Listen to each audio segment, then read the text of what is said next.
Assalamualaikum warahmatullahi wabarakatuh. Nama saya Muhammad Aidil Sufian bin Zulkifli. Nombor metrik saya ialah 03 DET 18F1061. Penyelia saya ialah Encik Muhammad Yusri bin Abdul Rahim. Hari ini saya nak membentangkan tentang projek 2 DEE 50102, iaitu bertajuk Damfields. Pengenalan. Damfield ini untuk mendapatkan nilai pH, suhu air dan paras air, dapat menjimatkan tenaga manusia dan penghasilan yang subur, memudahkan para pengguna apabila ketiadaan di sawah kerana boleh menggunakan aplikasi iaitu Blink. Penyataan masalah. Sebelum saya melaksanakan projek ni, terdapat beberapa masalah yang saya dapat dikenal pasti sebelum projek ini dijalankan, iaitu yang pertama, terdapat beberapa tanaman yang tidak subur akibat suhu air atau jenis air yang tidak sesuai untuk sawah padi. Yang kedua pula, tidak dapat mengenal pasti paras air yang digunakan untuk sawah. Di bawah ni adalah dua contoh sawah padi yang tidak subur dan tidak jadi. Seterusnya pula ialah objektif. Merujuk kepada penyataan masalah, terdapat beberapa objektif untuk menghasilkan projek ini, antaranya ialah dapat mengenal pasti keadaan suhu air dan nilai air yang sesuai untuk digunakan pada tanaman. Yang kedua pula, memberi kemudahan kepada para pengguna. Dan yang terakhir, dapat mengenal pasti keadaan air dari masa ke semasa untuk memastikan keadaan air yang bersih. Ini ialah skop kajian. Digunakan di bendang atau lebih dikenali sebagai sawah padi. Menggunakan aplikasi Blink untuk mendapatkan maklumat ataupun data-data. Dan yang ketiga, projek ini mempunyai 3 fungsi, iaitu mengesan suhu air, nilai pH dan paras air. Ini adalah gambar raja blok saya. Dan saya menggunakan Arduino Mega ESP8266. Ini ialah flowchart saya. Carta nilai pH. Gambar raja ni sebagai contoh rujukan kepada para pengguna untuk mengenal pasti air yang dikesan tu ialah air neutral, asid ataupun alkali.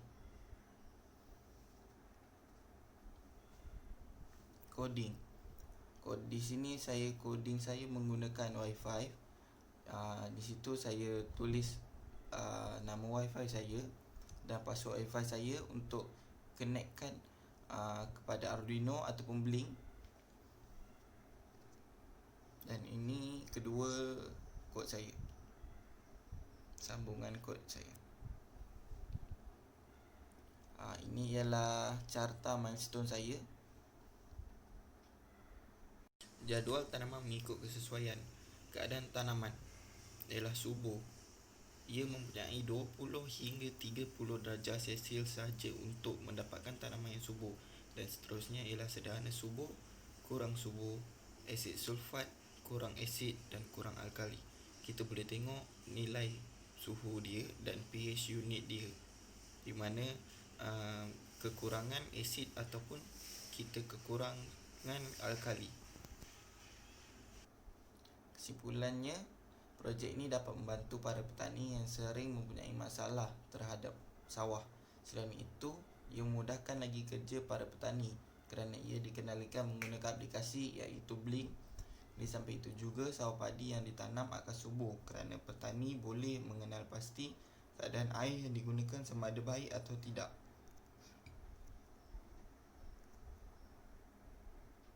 Sekian, terima kasih. Ini adalah projek saya dan saya menggunakan aplikasi Blink, dan ini ialah LCD pada aplikasi Blink itu. Terdapat dua air, iaitu sini ialah cuka dan juga air biasa. Apabila kita masukkan temperature dan juga nilai pH, dan kita dapat nilai pH-nya ialah 4.50, temperature dia ialah 27 darjah Celsius dan water level ialah 4 cm. Apabila kita masukkan air pula ke air yang lain, nilai pH dia lebih rendah, iaitu 3.2, dan temperature ialah 27 Celsius. Water level ialah 4 cm. Ini ialah air cuka dan ini ialah air biasa.